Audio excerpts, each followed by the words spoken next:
Hello and welcome to the Warhammer 40k Book Club. This is episode 19, in which we're discussing what we read over our Christmas vacation.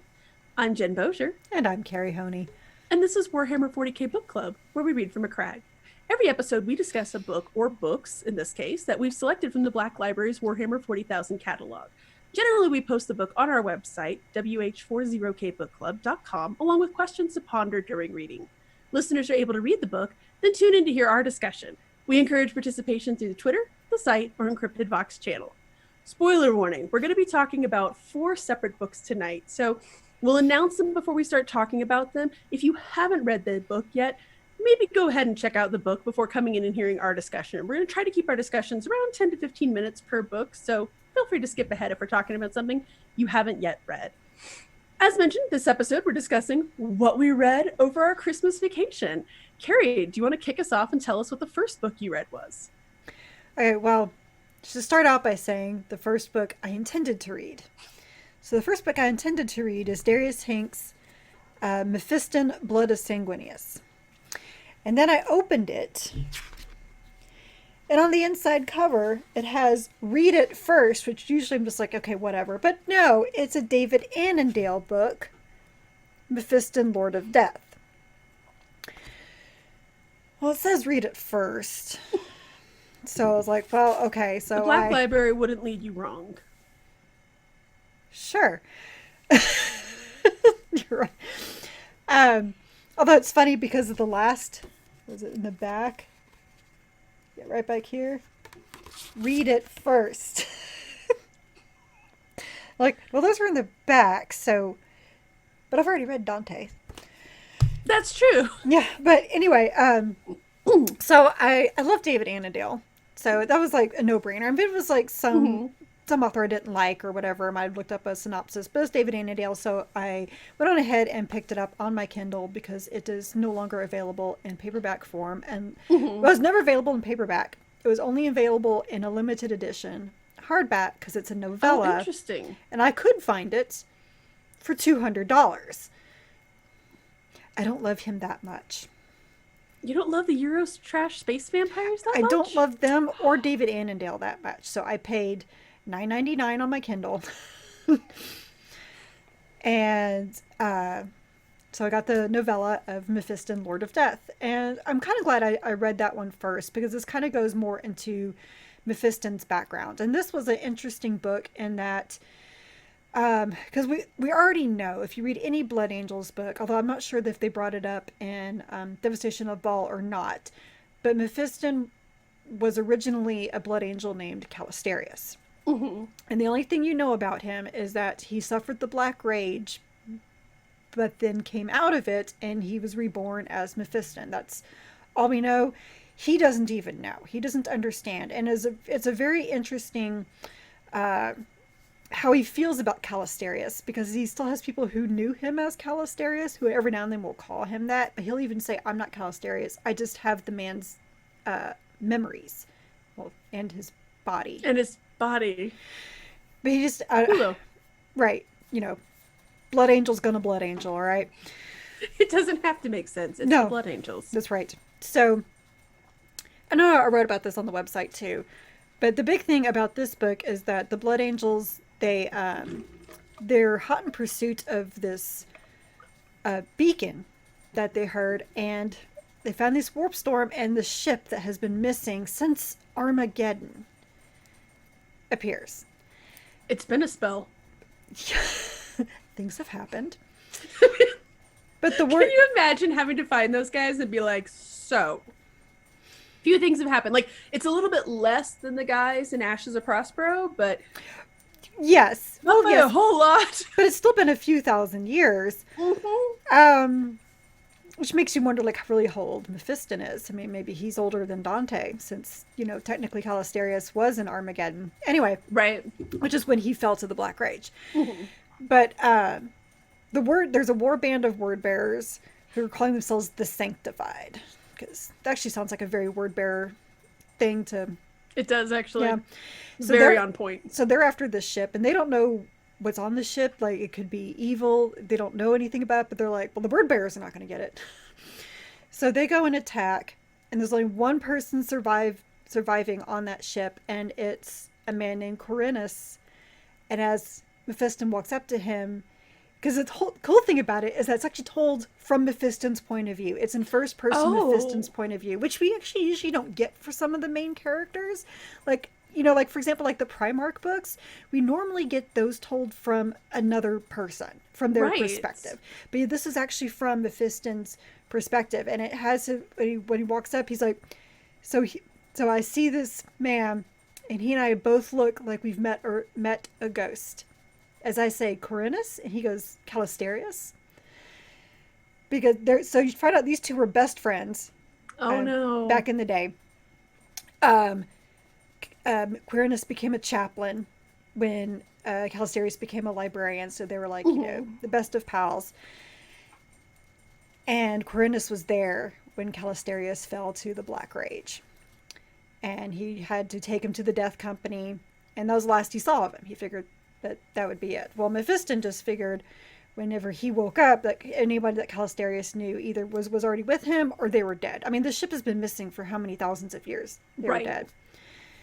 But Quirinus like, I'm so glad I was able to find all of you, although he's not happy to see Calistarius. He's not at all. Like, he calls him a revenant. Like, he's not a little harsh. Not worthy to be a blood angel because he's defeated the Black Rage. And he's like, what is it to be a blood angel without the Black Rage? And I'm like, well, I don't know. All the guys in the 31st were just fine without the Black Rage. They had the red thirst that Sanguinius did not understand. That was probably my favorite thing I've learned, was that Sanguinius was like, why do they do this?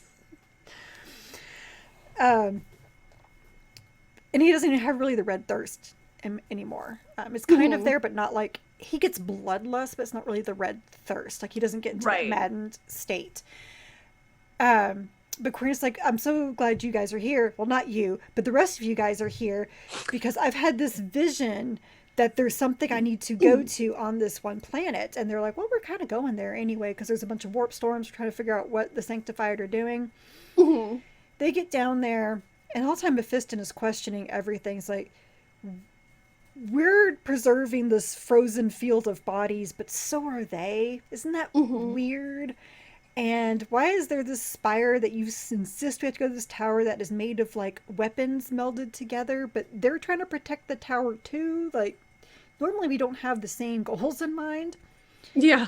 And they get in there, and there is this giant, they call perfect statue of Sanguinius at the moment of his death. And they were talking about, how beautiful it is, all the light. Who built that? All the light. I'll get to that. All the light coming from it, and all of them except for Mephiston, although he talks about how he struggles, fall down to their knees and worship. As Mephiston says, he's like, I have seen these false idols and false gods before. I was like, okay, I don't care if this is not accurate, but that was a reference to James Swallow, and you're never going to tell me otherwise. That was like the whole thing with that first omnibus. And he's just like kind of being skeptical, which immediately Quirinus is like, see, you're not one of us. You're not immediately bowing down. He's just like, no, I've just kind of seen some shit. If anybody can use that phrase, it's Mephiston. I mean, it's like, and he's telling his captains, like, we've seen this before. I think we need to be careful. And he's just like, I don't understand why you're not seeing the beauty of Sanguinius's light. Well, it comes out this was all a ploy. Who could have seen that coming? Not I. Right. For the Sanctified to summon a greater demon. And Mephiston, he finally breaks away from Quirinius and destroys the statue because he figures out why the statue is so perfect. Because it's a memory. It's a memory frozen in time from someone who witnessed it. Oh, interesting. Well, who witnessed it? Besides, Horus and the Emperor and a few others. Well, a demon was there. Of course. And when Mephiston destroyed the statue, that was the final piece of what the demon needed to come into the Materium. And so basically, Mephiston's just like, I can almost even feel like, can't win. Like, no matter what we do. Like, the only way to have won this was not to play. Right. Essentially. Hashtag war games. Thank you. I was about to say in reference to, but you got that.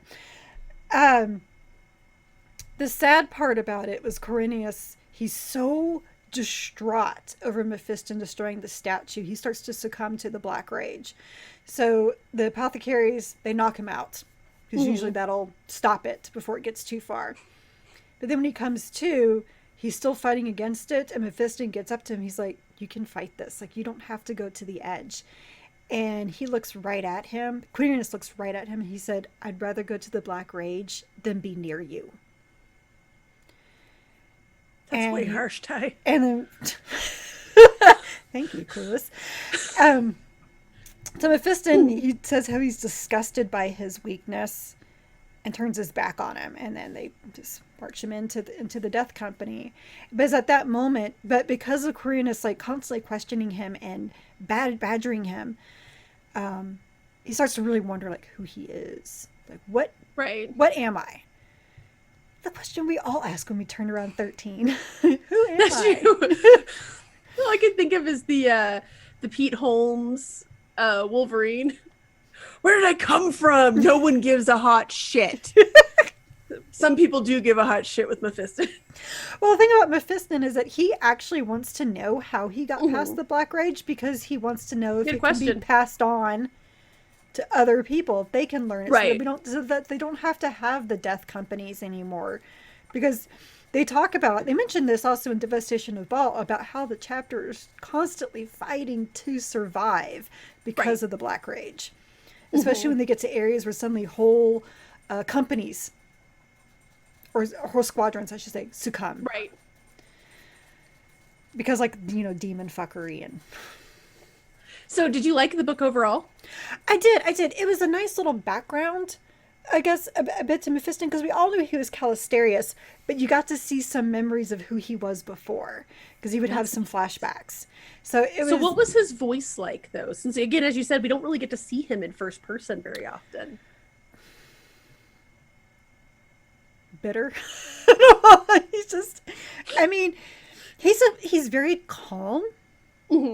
Very calm, very guarded, constantly checking his emotions, but he thinks less of a lot of things. Right. Very cold and calculating.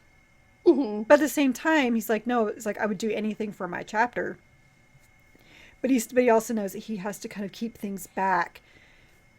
You know, he's almost kind of like what Magnus would have been if Magnus kept himself in check. Like, he wants to know everything, but he knows when to stop looking over the edge. So are you glad you read it, though? Oh, yeah. And it really did prep me for Darius Hink's book. And would you recommend it to our listeners? The David Annandale book? Well, yeah. One, because it's David Annandale. And that was the other thing I loved about it, was this is the first book I have ever read of his that does not have orcs. That can't be accurate. It is. Oh, that you've read. That I've read. Oh, I was like, no, I'm pretty sure he has books that don't have orcs in them. I'm following along. So, I mean, I have to look to see if he's read any short stories, if he's written any short stories that I've read. But, you know, the big books, so Reboot Guilliman, that had the orcs. So good. Yeah. And you want a really good orc battle, then you need to read his Grey Knights book, Sons of Titan. Have you read this won't help your orc problem, but have you read his Yarick series? No, I have not. It's been recommended by so many people. Oh, it's so good. It is, I would argue it's Annandale at his absolute best and at his orkiest. His orkiest. Well, he knows how to write them. He does. He's one of those who really knows how to take the orcs and explain that, yes, they're kind of funny, but they are horrifying at the same time. Like, the way he writes them, I'm just I can almost envision like this rolling tide of this green horde. Right. Coming, almost like army ants just kind of coming through and destroying everything in its path. Well, he has the short story that the first story that he came out with within that Yarick series is where Yarick, with the most infamous meeting for Yarick, is when he meets oh god, I can't remember how to say it. It's Gazkul Thraka. And is that an orc? It's an orc. He's an orc warlord. And it's terrifying because he's torturing Yarick the whole time, and Yarick keeps trying to escape, and they keep gathering him back and torturing him. And then finally, he comes face to face with Thraka, and Thraka says to him in perfect High Gothic, "You are my greatest enemy." It is so good. So that pretty much talks about how long he's been alive. It's so good. It's so awesome. So I highly recommend the whole series because it's just, you'd love it. Yeah, let me just stack that on my pile. With all your free time. Maybe but so was this a worthy heresy. distraction? Was this a worthy distraction? I think so, yes. Of course, what made... watch me read Sons of Hydra later and be like, damn it, I should have read that. But at the same time, I probably would have read this eventually anyway. And did it cure your blood angel's rage, thirst? Your blood angel's thirst. There we go. That's just gross. Why you gotta make it gross? Because anyways, bloodthirst, like, no, like, let's not talk about that. Looks like I'm drinking wine, or is it Vitae? It is not Vitae. Okay, Vitae from Colorado. Okay, so anyways, I think it was when I was reading Dante, because that book goes through like when he was Lewis out on the plains to becoming a blood angel, and it talks about, when they came out of their sarcophagus, they're given food and none of them want to eat any of the food, so they give them raw meat mixed with blood and some vitae. And I'm like, I cannot take this word vitae anymore. It nearly broke me in the devastation of all. It's like, I'm just gonna go ahead and assume if they're drinking something out of a cup, it's vitae. I'm just gonna assume that. Mix it in with their Amasac. I mean, oh God.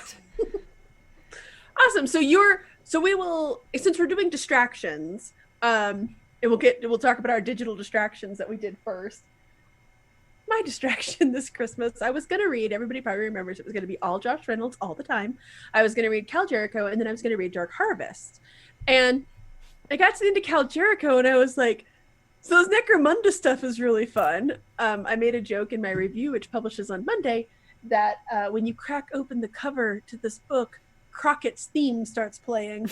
It's like, it is so much over the top 80s. Necromunda as a setting. I love it. So I instead decided to go and read the Underhive anthology, which came out, I think, earlier this year. It has short stories from Mike Brooks, Rachel Harris, Darius Hinks, Josh Reynolds, Guy Haley, Robbie McNiven, Nick Kime.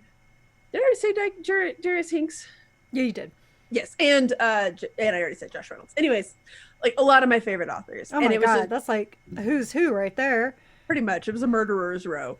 And while some of the stories aren't as good as others, it's just fun. It's not in the Mad Max. I want to make it clear that I'm not comparing it directly to Mad Max, but just if you've seen Beyond Thunderdome particularly, and Fury Road, just that sense of just, this is so over the top, the action, and just the setting is so ridiculous that it kind of goes around the horn to being awesome. Really loved it, plowed through it. Short stories are pretty easy to read. My favorite short story of the bunch was, of course, Scar Crossed by Nick Kime. She texted me about this. I was squeeing like an idiot because on one hand, I want to make it clear that it's like Velveeta in terms of cheesiness. Just like, so it's like not even real cheese. Okay, well then it's so cheesy it's not even real. No, fine. Then it's like getting triple cheese at your pizza place because mozzarella strings like crazy. It is so cheesy. It is a retelling of Romeo and Juliet in the Underhive. A Goliath ganger named Rom falls in love with Rom falls in love with, I think, their House Escher. The clan's name is the Razor Queens. Her name is Yuli. Oh. And basically there's a bunch of plays on Romeo and Juliet names. And the story ends with a kiss, I do die. On one hand, was it cheesy and over the top? Yeah. But on the other hand, I loved it. I've always joked that we have a horror line. We're getting a detective line. We need a romance line in Warhammer 40k, guys. This was so good. It was Harlequin levels, which I think I've mentioned on this podcast. I have a secret love of cheesy romance novels. But the thing that was so good about it was that it fits and it makes sense. Fight me if you disagree. Reading the book, because it's like all this violence and drug deals and assassinations and bounty hunting, and then all of a sudden, and of course the story ends in a very Warhammer 40k way, with Juliet deciding to kill Romeo because, you know, she found a better deal. And then killing the better deal too. So all right. Yeah, like, it was the femme fatale without feeling femme fatale-y. And it was just super fun. And that pretty much goes to all of the stories. It really helped me understand a little bit better about so if you can picture a hive structure, there's the spire, which is like where all the nobility and the rich people live. And then as you start to go down through the underhive, you start to get even lower, like the different levels as you go lower and lower and lower. It really helped me kind of visualize where people fit in like the different houses. And because, and I think I told you reading both of these books, I am familiar with Necromunda as a thing, and like I understand like broad concepts of it, but I couldn't really tell you much about it. So I spent a lot of time looking up like, what the hell's a House Escher? They're Walmart Brown Calidus. And then like, House Goliath, they're the GoBots of the Astartes. And get references all night, you guys, because it's been whiskey o'clock for a while. Oh my god. Anyway, I wonder how many youngins who were like, what are GoBots? What's a GoBot? You don't need to know. It's the Kmart brand Transformers. Kmart Transformers. They even have a TV show. Anyways, it was not Transformers like. So bad.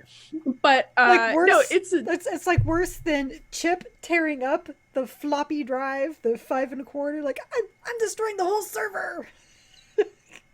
GoBots is worse than that. It was worse than that. I have like a lot of strong opinions on this, which should come as a surprise to no one. Anyways, so they it was a really fun book. I not a lot to say about it because it didn't have a cohesive overarching plot other than Tales from the Underhive, and it was really fun. I did notice that you can buy the individual short stories singularly, so I highly recommend Scarcrossed. It's like $3.99, but for $9.99 you can get the whole thing. And same, I didn't get it in paperback. I regret that. I might try and see if like my local Games Workshop store has one, because I bought it digitally, and the art on it's really awesome because it has a House Goliath ganger, which it should come as no surprise. I really like House Goliath. We'll talk more about that about Cal Jerico. All right, so I do have one question. What is Necromunda? Necromunda is the unofficial name of a planet that it is a hive world. It has very, very, very ancient history. It spans back to the dark age of technology. And so it is a planet, and it's pretty much just the one hive. There's a couple of hives in there. They mention Hive Primus, or maybe it was Hive Secundus in this one. But one of the hives has fallen to an alien invasion. Or that's the rumor, at any rate. Who actually knows what's going on down there? And so that's the setting. It's basically a hive city. It's to borrow one of our favorite quotes, it's, a wretched hive of scum and villainy, where everyone is crooked and just trying to survive. So that's right up your alley. Oh god, it's so up my alley. It really fits in with the post-topian vibe that I really like. And the cool thing about it is that they have a lot of the technology. Well, they kind of have some of the technology. They're aware of some of it. They understand about some things from off-world, but it's a mean life. Like House Goliath, they don't live very long, like maybe 30 years. Oh, wow. Oh, yeah, these people live fast, die hard. So, it's all up my alley. As I don't know, to be fair, I don't actually know why I resisted it for so long, because as I was reading it, something would happen and I would be like, oh my God, I love that particular motif, or I love that style. I love that concept. And so, yeah, more fool me, I guess. So it still takes place in, 41st millennium. Mm-hmm. It's just one particular planet. One particular planet. The hive itself is so huge that it encompasses, it's basically an entire country, right? So there's just, and it's smart because of the size of it and because of how violent it is and because of all these little factors. The story possibility for it's endless. It is its own little fiefdom, and it doesn't really care about anything else going on outside of the world. We'll talk more about this later, but an Inquisitor shows up at one point, and everybody's scared of an Inquisitor and knows that, okay, Inquisitor's not to be messed with. But we're also really not to be messed with, and no one will miss an Inquisitor. This is true. Yeah, pretty much. Inquisitors disappear every day. Exactly. It's just all references tonight, everyone. So yes, it was. I liked it. I would recommend it for $9. I mean, it's a great little short story anthology, or you can just pick up some of the better ones. I really liked Red Salvage by Josh Reynolds. I really liked Emperor's Eye by Guy Haley. Of course, Scarcross was really good. And Redemption by Darius Hinks. I really liked that one. So, yeah, again, you could buy them separately or just buy the whole thing. Wow, so we both had some Darius Hinks. Yes, and we both gathered new obsessions as you continue to read more and more about the Blood Angels. I can already tell that I'm going to be reading more about Necromunda as I just put like 4 things in my cart. Like just now? Well, no, before we started the okay, I was podcast. like, while we're doing this, you're still you're shopping? I'm shopping and doing. No, I can't multitask for shit. But I ordered a couple because I just realized that Josh Reynolds has an audio drama about Gore Halfhorn. I love it. That's so cool, though. It is cool. I had a lot of fun with it. Just fun, like it's another faction that you like. So yeah. Pretty much. And I guess, again, it just proves how vast the Warhammer 40k universe is. Right. And how flexible it is. So, just more reasons to love the universe, I guess. Even though none of us fantasize about living there. No. God, no. That's all I could think about. Is like, on one hand, I'm having so much fun reading this. And it was, oh my God, this is awesome. And oh, that's so cool. And oh, how neat. And they have abhumans. Like, there's a dwarf. And there's Gore Halfhorn is kind of like a goat ram. He sounded more like a bull to me, but I think he's supposed to be a goat. Or like a bighorn sheep. But all of this stuff can exist. And it's delightful. And never, ever see an Astartes. Never, ever see that at all. And it also did kind of just drive home that point where you're like, oh, this world is violent and I would be dead. Oh, but Kurz would probably love the place. Kurz would just kill everything. Like, if you dropped Conrad Kurz off on this planet, in like 3 days, there'd be no one. It would just be a dead planet. Because, oh yes, we'll talk more about that. Oh, but he'd be so artistic about it. That's true. Oh, it would just be like flayed corpses as Whereas far as Angron the eye can would see. Just, with his dueling axes, just kind of come on through. Oh, Karn. I don't know if Karn would though, but like, I was thinking like Angron, if they just, the world eaters just kind of came through. Just this gigantic bulldozer. I honestly don't know if Angron would really care. I think he would just be like, meh. Like, if the Emperor was like, go clean this planet. It's just a bunch of fucking humans, who cares? At this point. It's called Tuesday, Emperor. Right, exactly. He's like, they're fine. Yeah, there is one house on there that's very interesting. It's House Cawdor. They are all zealots for the Emperor. Okay. They're basically like televangelists. So like, think Jimmy Jones. I'm not kidding. Or who's the guy? Oh God, who's the guy? shoot, I can't think of his name, but the guy that's current right now at the huge mega church on TV. Joel Osteen? Yes, him. So I think the asshole from him, Houston.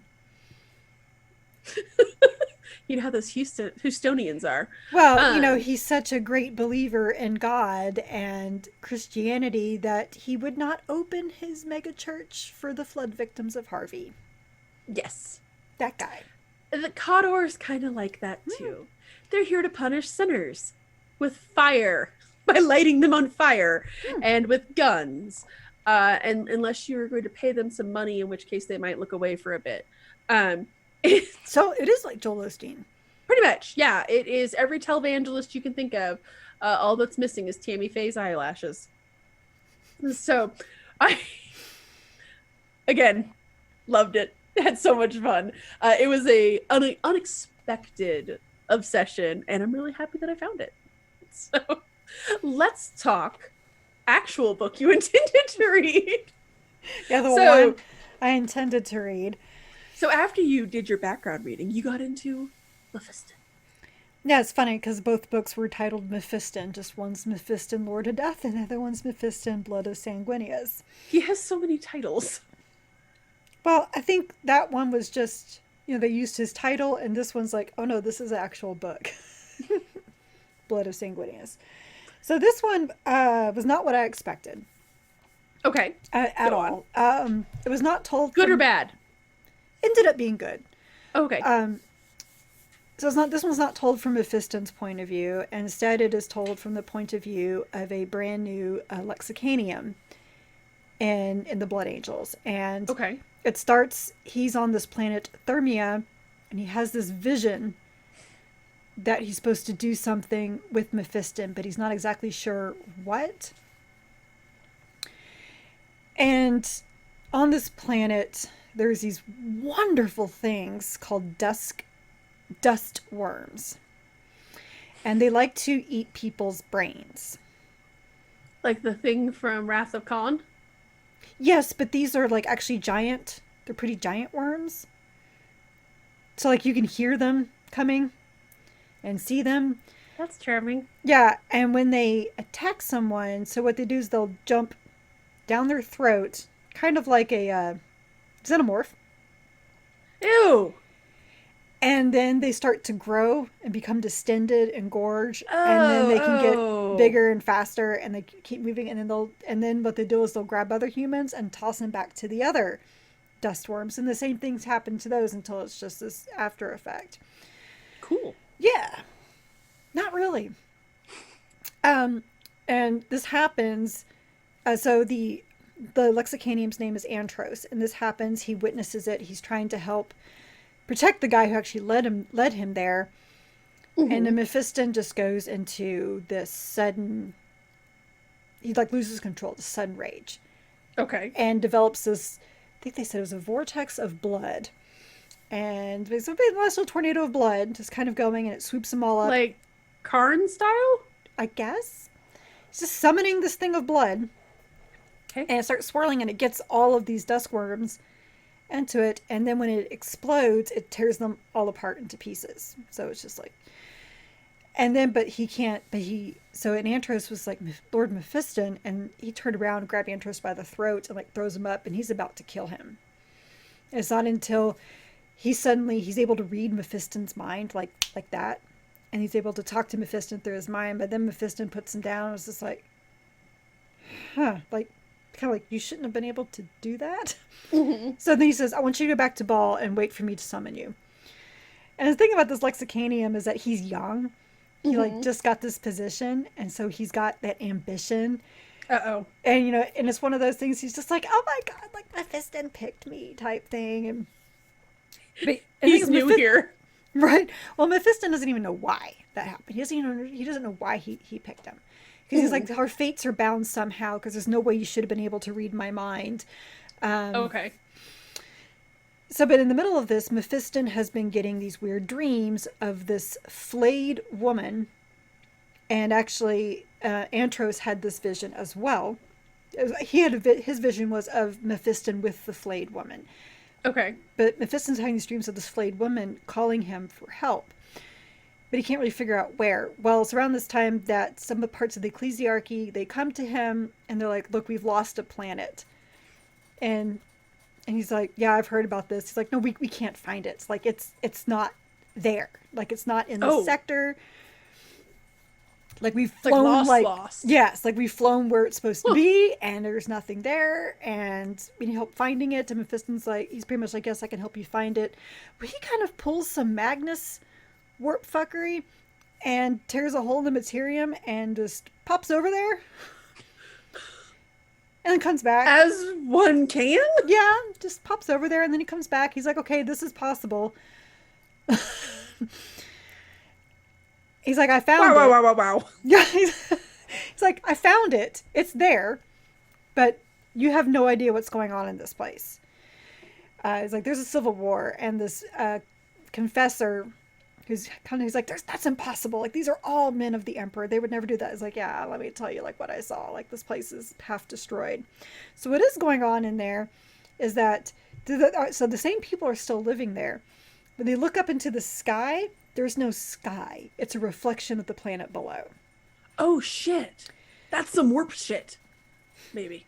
It's some big warp shit. But they are divided. Okay. Because you have this one faction that claims to be for the emperor, and there's other faction that also claims to be for the emperor, but there's a prophet that has appeared. And right there, I'm going, Yeah, he's called the Unbegotten Prince.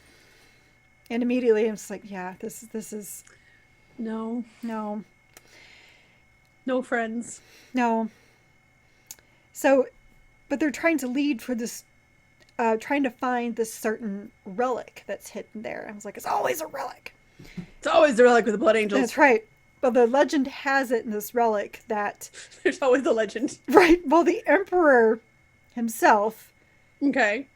Came to this planet, and for whatever reason, I forget why they told this story, and I was just like, sure he did. You know, it's kind of reminds me when the Mormons talk about Jesus coming to the Americas. I'm like, sure he did. The golden tablets in a hat sets. Wait, were there golden tablets in a hat? There was not a hat or tablets. Okay. I was like, wait, there were golden tablets? No. That only one man could read and see through? Yes. No. Dum. But no, the emperor, I forget why, but he decided to go down into the earth and bring up, like, all this lava. Again, it was to forge the sword he has of fire. This is, like, how that is formed, but he got stuck and couldn't get out. So he had to call for I love this. This is my favorite part of the whole thing. He had to call for assistance from a wondrous man. Here it comes.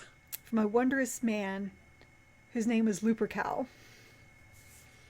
to come and help him get out. And they left behind this hilt, and it's called the Blade Petrific. And so people on this planet, they're supposed to guard it until the time the emperor comes back and wreaks his wrath on the world.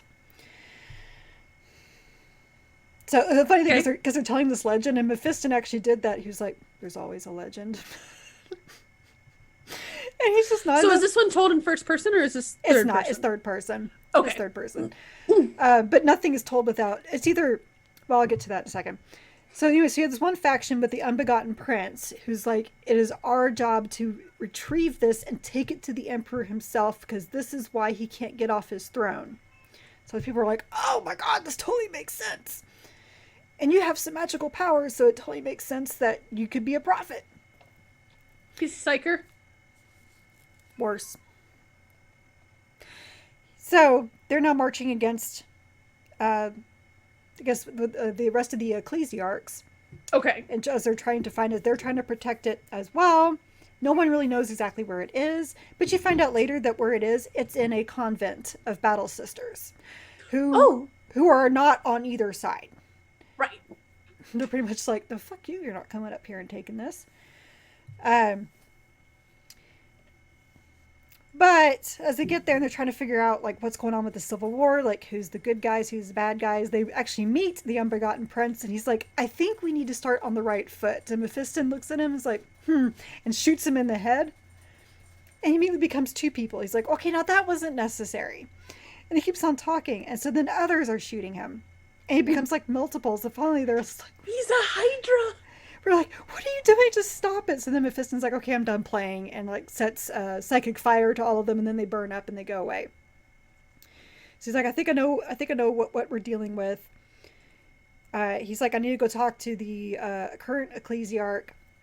They go out there, bring everybody. He tells his best friend, the epistolary Rassalis, I believe we saw in Devastation of Baal. That name sounds familiar. Yeah.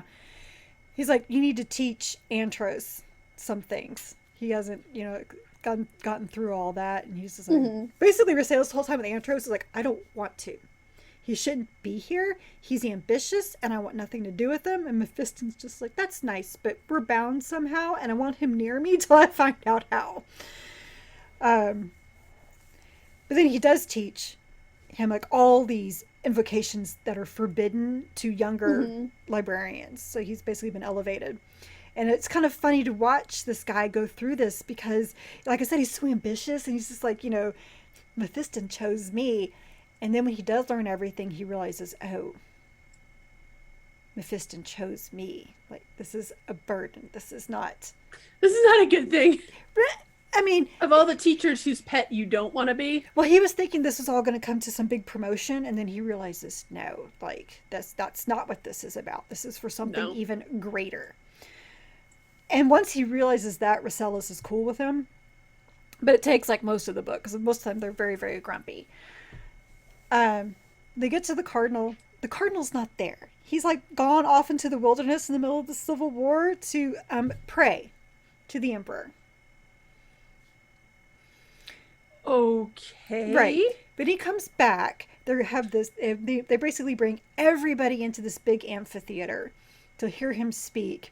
And Mephiston, he's like, something's going to happen here, but I'm not sure what it is. We need to be on the lookout for the Unbegotten Prince for coming in.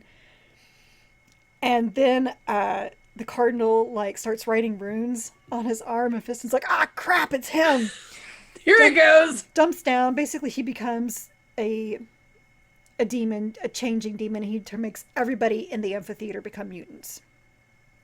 He's like, we have to ride to the convent. We're going to meet the Unbegotten Prince, and we're going to take back the relic and bring it to the Emperor. And they're like, okay, cool.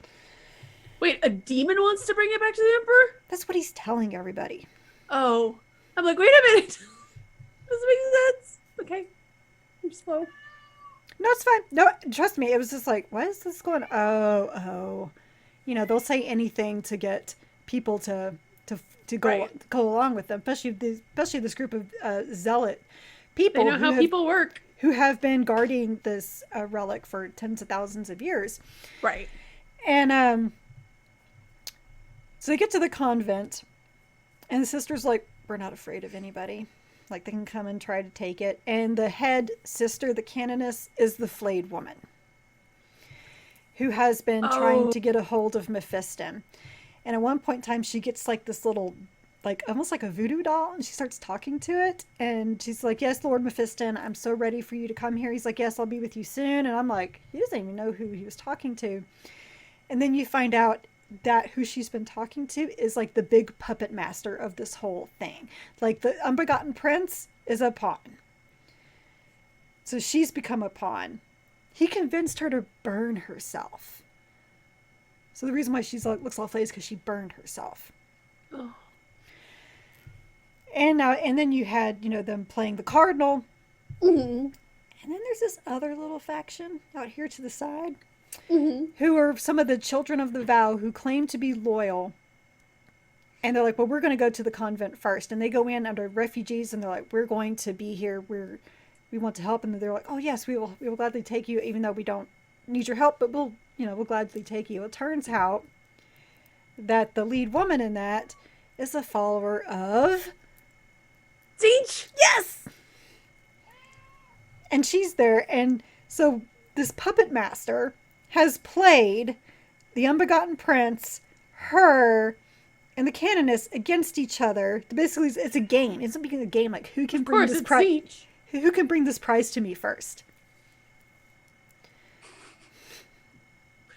Awesome. Yeah. Well, when the Unbegotten Prince realizes this, he gets pissed. He starts summoning up like all of these demons, and now the battle sisters are getting destroyed, right and left.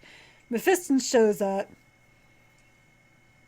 has like a stare off with the Unbegotten Prince, and then basically the entire convent, which is based on the side of this mountain, collapses. So but Antros is trying to get his attention and he can't, so there's like, okay, fine, I'm gonna go find the relic myself and take it. But he's too late. That the witch is already there. And he's trying to, and gets hold of Mephiston. He's like, she's got it, go that way. And Mephiston just went, and they kept doing what he's going to do. And the guy's like, what are you doing? So he wakes up in a kind of apothecarium. When Mephiston killed the Unbegotten Prince, the curse lifted. And now Divinus Prime just like, must be really weird, just kind of popped back into real space. Wow. I don't know what to say. Right? And all Antros can think of is, you let her get away. So he's like, you have no control over this gift, because that's another main part of it, was that he lets him know about his gift. So the gift of him surviving the Black Rage is that he's becoming part of the warp, like his hand becomes like almost see-through black, and he's got fire, and he's trying to control it. And he realizes that he thinks that the blade is going to help him understand how to control it or how he got to be this way. And instead he's like, that's not going to help me. What's going to help me is to keep, being who I am, and then I will find the right moment to control this. But all Antros sees is like, this gift is not a gift. You let her go. You're on the side of chaos. And he like lifts up his gun to shoot Mephiston. And Mephiston, he looks over at him and smiles, which he says looks very odd on his face. He says, maybe one day you will kill me, but it's not today. And he tells him that he let her go because he planted something basically on it. So he's like, I don't want her. I want the puppet master. So now he has a trail. So that's what the next book's most likely going to be about. Oh, okay. Is the finding this puppet master. But man, I swear to God, reading this book made me really think, like, I think the Inquisition is doing more harm than good in trying to keep like the whole thing about the demons, like, right. Because as soon as I hear about this Unbegotten Prince saying he's there for the Emperor, I'm like, that's Tzeentch. It has to be. Like, first of all, because that's not how Khorne do. That's not how Slaanesh do. That's not how Nurgle do. So I knew it had to be Tzeentch, but nobody else, they never heard of demons before. So when they see him, they have no idea what it is. It's like, man, if only you guys, like, they allowed this to happen, because even the cardinals and the ecclesiarchs had never seen demons. They didn't believe in them. Right. So that's goes all above them. Mm-hmm. It's like, man, if they just knew, because I guarantee if the Blood Angels were there and they heard, I mean, as soon as they heard about the Unbegotten Prince, they're like, yeah, no. Right. That's not really how the Emperor do these days. He's not really doing much. Yeah, not a whole lot. He's keeping the Astronomicon open, and that's about it. So overall, did you like it? I did. I don't think it's gotten a very fair rap, because as I was like ending it and marking it my first book read in 2020 on Goodreads. Nice. It has like a ton of 3 and 2 star reviews, and I really, I need to read some of them to totally understand why. The funny thing is that the reviews that I did read were all like, it's really good, but starts off too slow. Like, okay, The Spear of the Emperor was slow. I knew that was coming. Okay. This was not slow to me, because there was a lot of background information coming in here. You had to introduce Antros to the gift. Like, we don't know about the gift at this point. One of the things I really liked about it is all this terminology gets thrown around. I'm like, I have to look this up. And even Mephiston's like, I don't know what that is. because he's the Archie. They keep calling him the Arcs Angelus. He's like, yeah, I don't know what that is. Like, well, you are it. Okay, sure. I don't know what that is. Okay. I'm just Mephiston. Right. All right. So then, okay. So I know that you read it because on the heels of James Swallow's anthology, I know you really are curious about the Blood Angels. Right. Honestly, the reason why I even picked this up was because of James Swallow's The Blood Angels. It was not because of Devastation of Baal, but because of James Swallow's Blood Angels. I was very curious about Mephiston. So for the fact that, so they were trying to call Dante to look at Sanguinius Reborn. And Dante's like, well, yeah, I guess I'll go. And Mephiston was like, no, let me go. Because if they kill you, that's the end of us. If they kill me, there's always more librarians. Which even though Dante's like, well, that's not exactly true. He's like, no, just let me go. And when he goes and he sees the Sanguinius Reborn, he kind of puts his hand over his mouth, and I just imagine him chuckling, just start laughing, just like, really? This is what you got? Okay. So was this a good follow-up, though? I think so. Yeah. I mean, did it scratch your Blood Angel's itch? That just sounds like a really bad disease. I'm sticking with it. No apologies. Well, if nothing else, what it really did, one thing I liked about this one and The Lord of Death was that it wasn't really about, it didn't have any of the vampire stuff in it. Like, it wasn't, they didn't go into, like, drinking blood of others. Now, Mephiston in The Lord of Death book would talk about when blood was splashed over his face, he'd be like, yes, this is satisfying some of the lust, but it wasn't like any of, like, the active, no one fell to the red thirst. None of the, and I think Devastation of Baal kind of ruined a lot of that for me for a long time, just because there were so many of those factions that were just like, that's what people are for, right? But more like, I liked this look at the librarians. Right. And especially you are partial to librarians anyways. Yeah, I don't know why. Maybe it's because they kind of teeter on that edge of, Mephiston, and he even would talk about with Antros, because Antros summoned this invocation because he read this forbidden book and he summoned it but didn't have full control over it, and then he ended up getting pulled into the Immaterium. So Mephiston had to go in there after him. And he was like, well, I had to do it. It's like, you almost were destroyed. Like, you need to learn how to control these things, because you do understand that you do understand this is some warp fuckery, okay? Right. And we have to be careful. There is this line that we cannot cross or it'll consume us, which, again, made me think a lot of Dragon Age. Right. The parallels continue. That's right. So would you recommend this, knowing that there's a little bit of prerequisites for reading it? I wouldn't say that Lord of Death was a prerequisite. It was nice to have some background info, but that's also just me. I'm a very big, I like to have everything. I'm like true. Magnus. I like to know everything before I go into something. But I enjoyed this. Would I recommend it? That's hard to say. I would recommend it to those who are interested in Mephiston at all. Okay. Because there's not much Blood Angel. It's not your typical Blood Angels being Blood Angels. The funniest thing of this whole thing was that how they're trying to keep this whole thing a secret from Dante. Which I imagine Dante just being like, yeah, I know, but whatever. Right, like, okay. Cool story. Right. Like, you do your thing, okay? You'll come back, it'll all be good, it'll be fine. If not, I'll have to kill you. And that's kind of how we do, too. Yeah. Pretty much. So, it's hard for me to say, like, does this make me, like, a huge Blood Angels fan? It makes me a big librarian, being a bigger librarians fan. And the Blood Angels, man, with some of their warp craft, they're unusual. Right. And just the blood magic that they use. They keep calling them blood rites. And it's not that they're actually, like, slicing wrists or killing people to do this, but somehow they're able to, like, work with blood. It kind of reminded me, I never saw Avatar, The Last Airbender, but you told me about some of the bloodbenders, and that's exactly the stuff that Racilis was doing with the mutants. He was able to yank the capillaries out of their heads.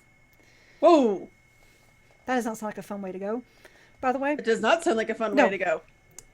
So there's a lot of that, like again, like the summoning of, the blood vortices, which he does a couple of times. He also is able to do a shield of blood around, like a sphere made of blood around him. Ew, to protect him. Stain. Well, I mean, where's the? I didn't mark this one line, but when he first goes over to Divinus Prime through the Materium and comes back, he's having trouble coming back because he didn't anchor correctly to come back, and he pops back and he's like, "Huh, someone followed. Like it's no big deal." And all of a sudden, all these demons just show up. And they're all screaming, and he's like, they're vermin. It's fine. They're like, this is not fine. Like, one of their big temples on Ball is collapsing. Like, this is not fine. He's like, this is not okay. Like, whatever. But Antros was there, and he's talking. He's never seen anything like this. And he's talking about when the demons come through, he's like, you smelled them first. And he said basically everything was like kind of writhing and boiling in this, the big sphere of blood. And then he said it burst open of like this blood and fecal soup. I'm like, oh, God, man. Oh, why? I was cooking dinner. I had to put the book down. Like, no. That's gross. Just in a tweet that, like, thanks a lot. I was cooking dinner. And he was like, oh, was it soup? I'm like, thank you, Mr. Hanks. No, it was not soup. Baby. But I mean, since you don't care for the Blood Angels that much, I think you might like this because it's not vampiric, but it still has a lot of the characteristics of Blood Angels, with the whole, like, the relics. It's always a relic. I swear to God. Always a relic. They're the hoarders of the Space Marines. Huh? I said they're the hoarders of the Space Marines. I mean, Devastation of Ball. That's the Blood Ravens.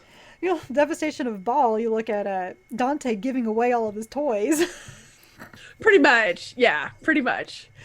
But yeah, so there's some of that. I mean, it's kind of predictable in a way, although I did not see that small faction with the Children of the Vow actually being Tzeentch worshippers. I did not see that part coming. So that was kind of interesting. Or the big puppet master. I didn't see a puppet master either until I see him talking to the Unbegotten Prince and then again to the Prioress, the flayed woman. Of course, the thing is, like I said, Antros had a vision of her and he sees her and he about basically passes out. It's like, the hell? This is not okay. Nice. Well, good. I'm glad, because I know that when we said this, we were like, okay, we're going to read something that the other person doesn't want to read. That was like the first book you came up with. You're like, I've got Blood Angels, and I know you're not interested. And I was, oh, okay, great. But I'm glad it didn't disappoint. Yeah, no, I really enjoyed it. I got your Mephiston itch scratched. Now, I need to now buy Revenant Crusade. I've already put in an Amazon order. I'll just put in another one. As one does. Right.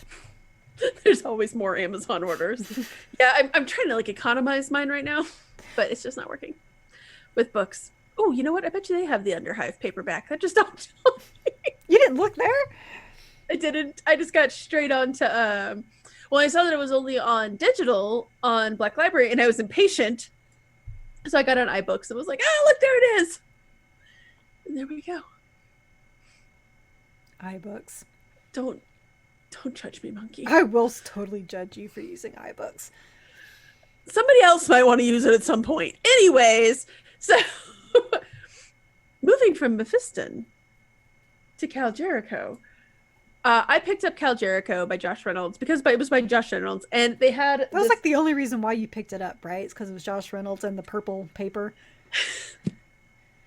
And it was a special edition, and I really like the plastic cover, the whole thing about it, right? And I did take a chance on it because I was like, we got the Apocalypse special edition. I was not disappointed. So I figured we'll try this one out, and I'm so glad that I did. So as I mentioned, the Underhive is a mess. It has all these different warring factions, and in it is the most famous bounty hunter in all of Necromunda, Cal Jericho. So Cal Jericho... Is this like Star Wars in Warhammer 40k? No. Okay. It is, it is instead, it was like, it would have fit very well in the Man Without a Name trilogy. It is a space Western.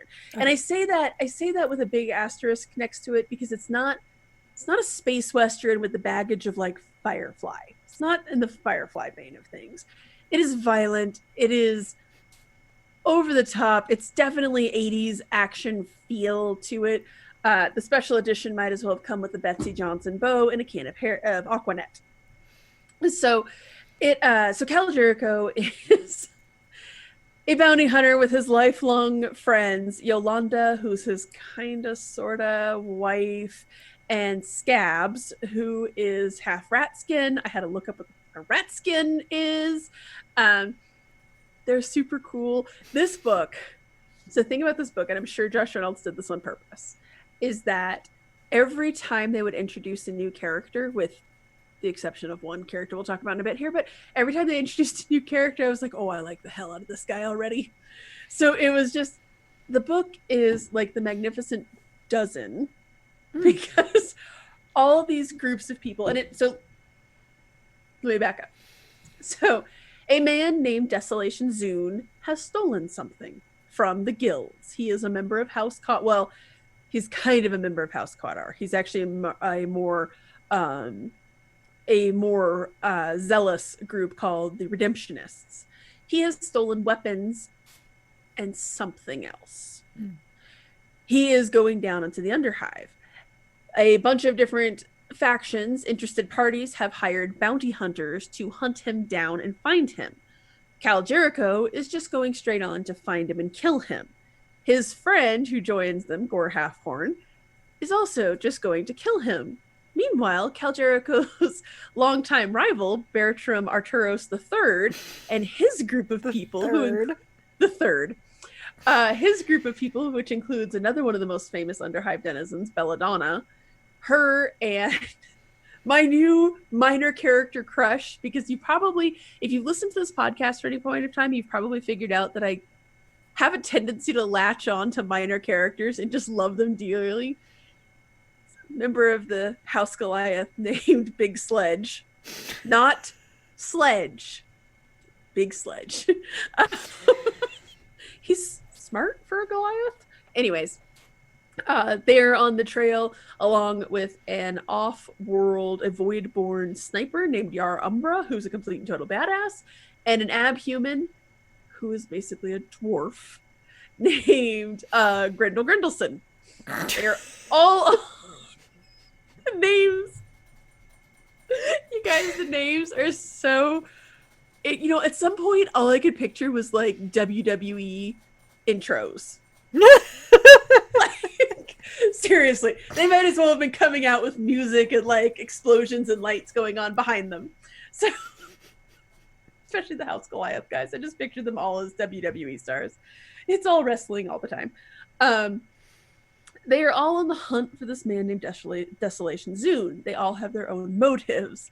In it is a very strange man named Nemo, who is an information broker and is very pervasive and kind of a fear point. As they're hunting Desolation Zune, they're trying to figure out kind of what his bag is, why he's going to this town called Perdition, to help these people. As you can imagine, it turns out there's a giant mutant army coming to take over the town. The mutant army is surprisingly well funded. We'll talk about that in a second. And surprisingly well organized. So it then becomes the meeting of all of these disparate groups coming together to fight off the mutants so that then they can get the bounty on Desolation Zune. Oh, and pick out the thing. It's a MacGuffin. There's no other way to say it. It's a MacGuffin, and Josh Reynolds totally pulls off the magical MacGuffin. Which is not easy to do. Well, you hate MacGuffins. I hate MacGuffins. I ignore them. They're... I'm just like, sometimes it depends on how it's used. Like sometimes if it's like a real obvious, like, well, that was convenient, like a Deus Ex Machina, like how they, how Greek plays would end. Mm-hmm. No, that's annoying. But like some MacGuffins, I'm like, oh, okay, well, whatever. Right. Well, my big complaint with MacGuffins is that generally they fall into either Deus Ex Machina, or it's the type of thing that you're like, why would anyone have gone to this trouble to have found this thing? Right? Like, oh, it's a rare book. Who cares? It's not worth all of this murder and mayhem, right? We'll talk about the MacGuffin in a minute. So, all of these people come together to fight. Again, one of my favorite things in the world is an impossible siege against impossible odds. I love a good siege. It's actually one of the reasons that the Iron Warriors are one of my favorite legions. I like a good siege. So it is delightful. Again, it's super high action.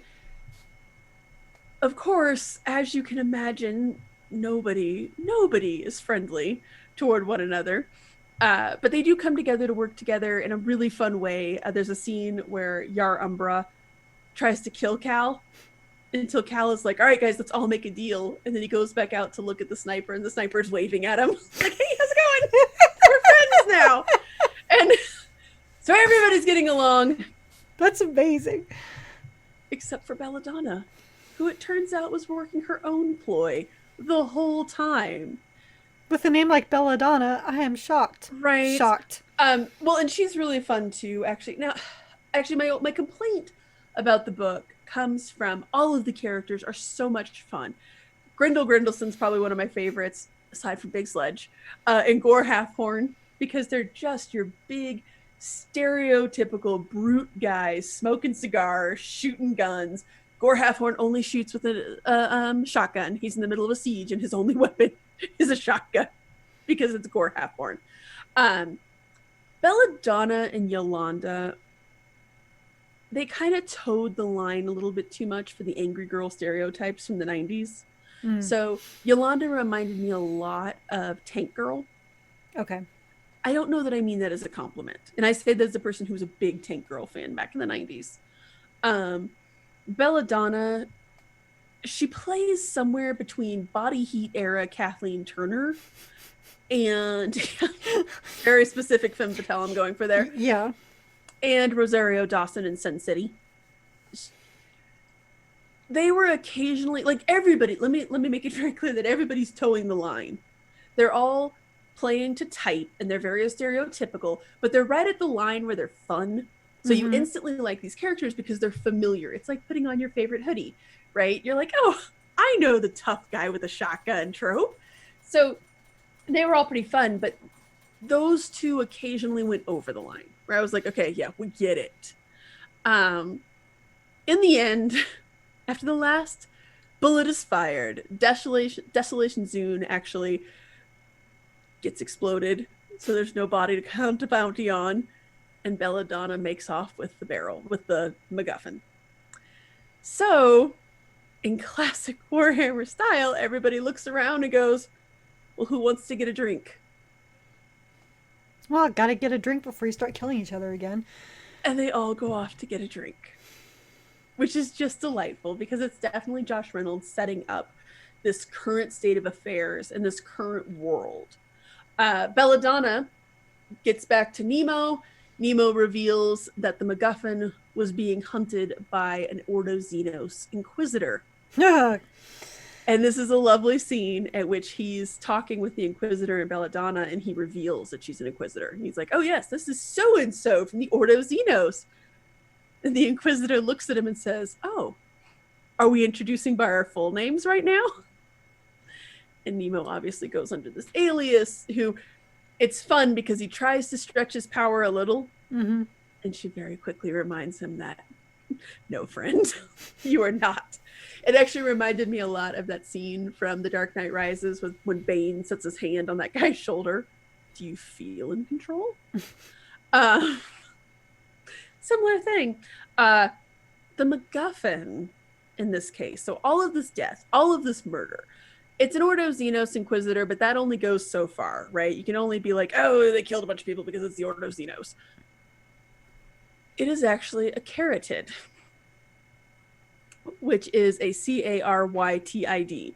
These, if you're unfamiliar with these are a rare-ish. I've only encountered one before in story.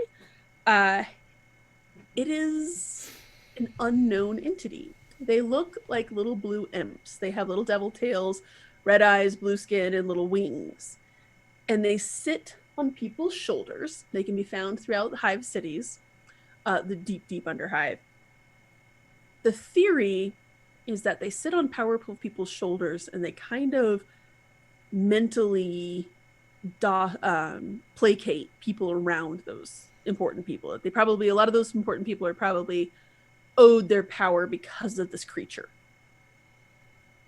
And the Ordo Xenos Inquisitor takes the keratin, Taoish, kinda puts it on her shoulder and walks out. Which I'm sure that won't end poorly for anyone. So you now have an Inquisitor out in the wild. Who's going rogue, obviously. Maybe.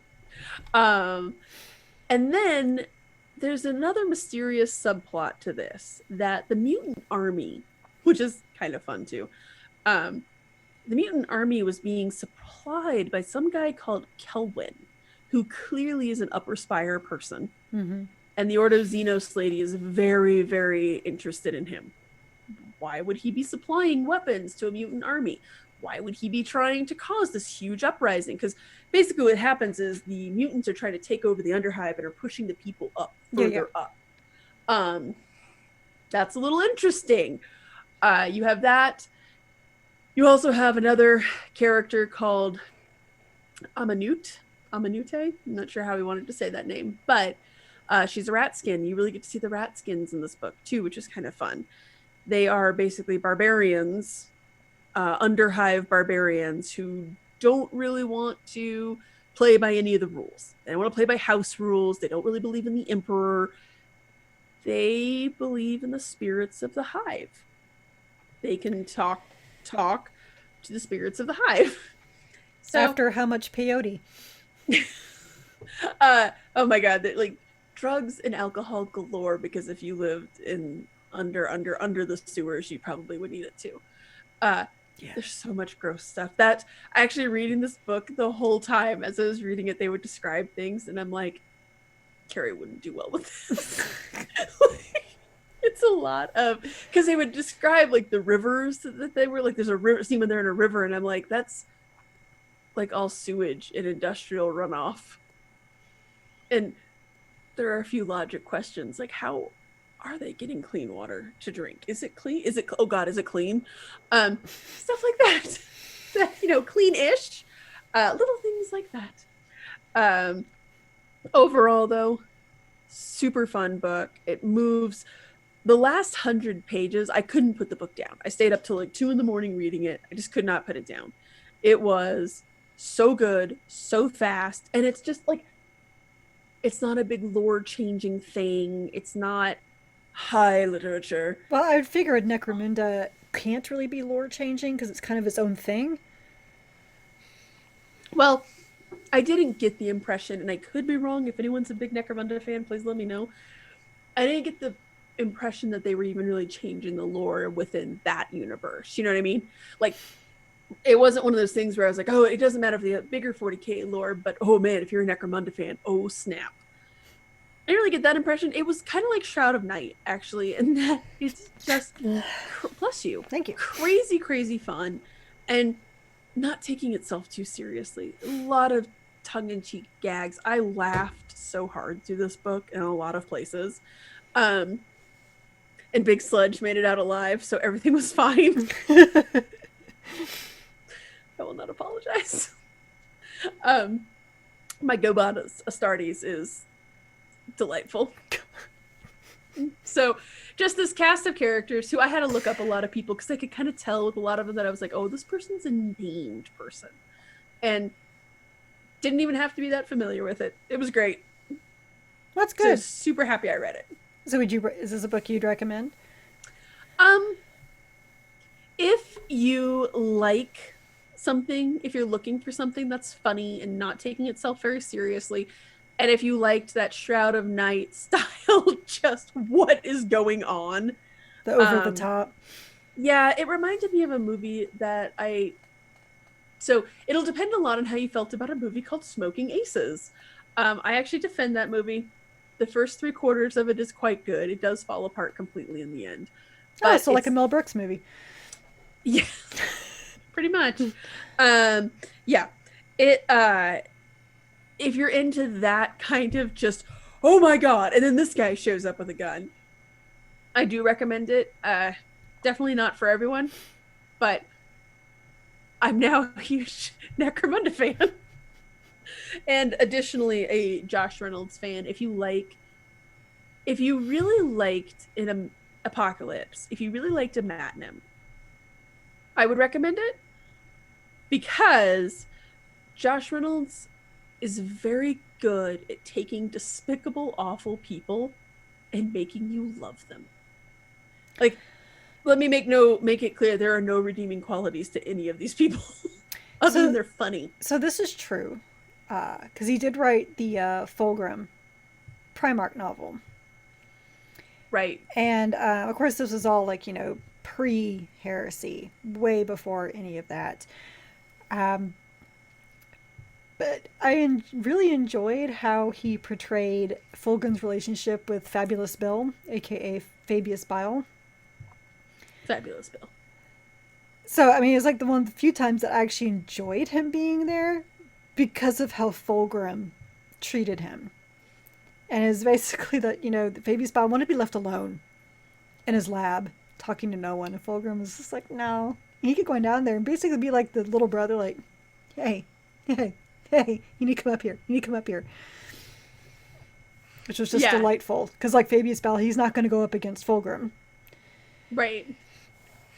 There's a lot of, that's another thing that I liked in this book. There's a lot of uneasy tension or uneasy alliances where we're going to be friendly for now, but I'm fully expecting either you to try to shoot me in the head or for me to try to shoot you in the head.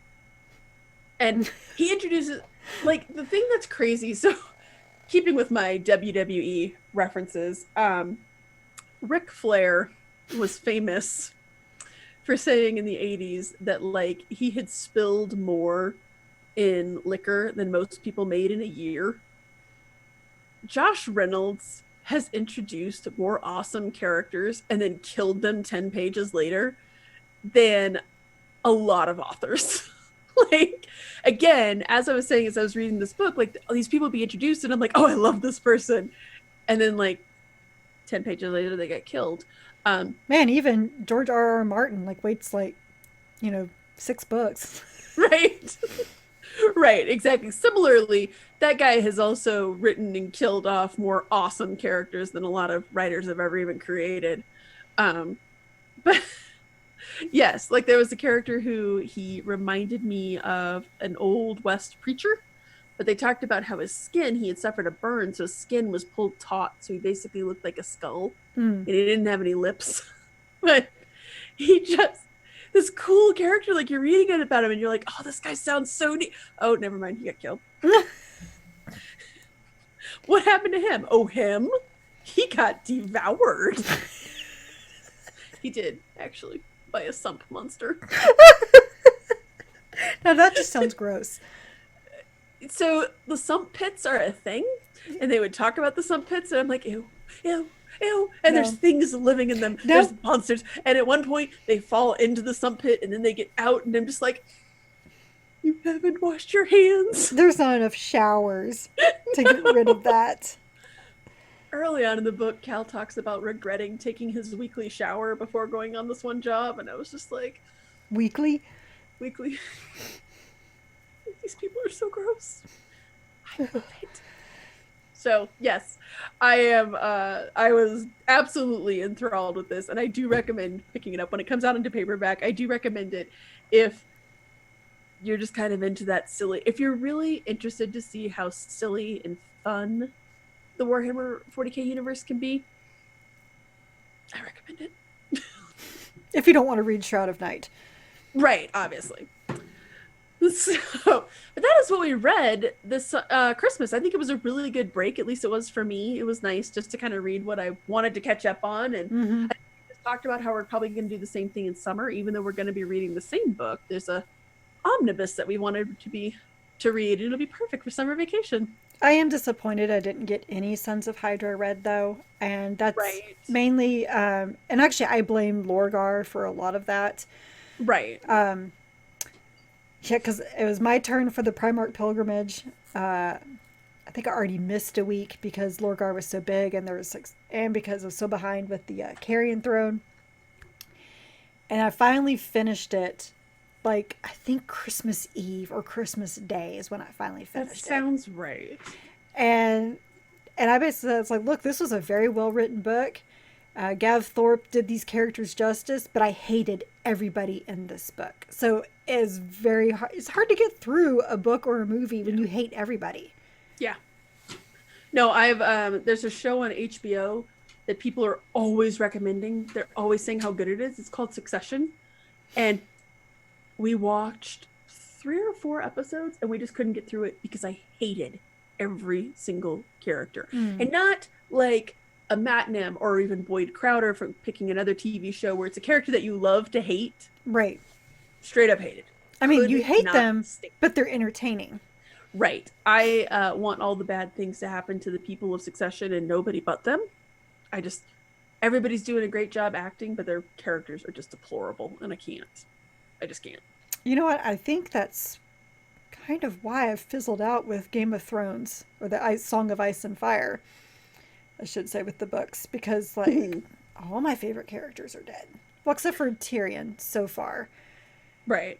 But I don't know if that's enough for me to care to continue. Right. But we are. So, our last book that we read, I would like to point out, was a Chris Rate book. We read The Carrion Throne. And we're now going to read Lords of Silence by Chris Rate. Nothing like sticking to a theme. Well, I mean, apparently it's a lore changer, like the other books, and it's supposed to be really, really good. I am so excited to read about plague monsters again. Just so delighted. I am so excited because to read about plague monsters with Keri. Because the blood and fecal soup was not enough. Or how about from Andy Clark? 1,000 bags of offal. Offal. Oh my god! Like I actually dry heaved. That like, didn't bother me as much. I was just like, because I was imagining the sound. Right. Oh my god, Chris! And then I'm like, how do you know what that sounds like, man?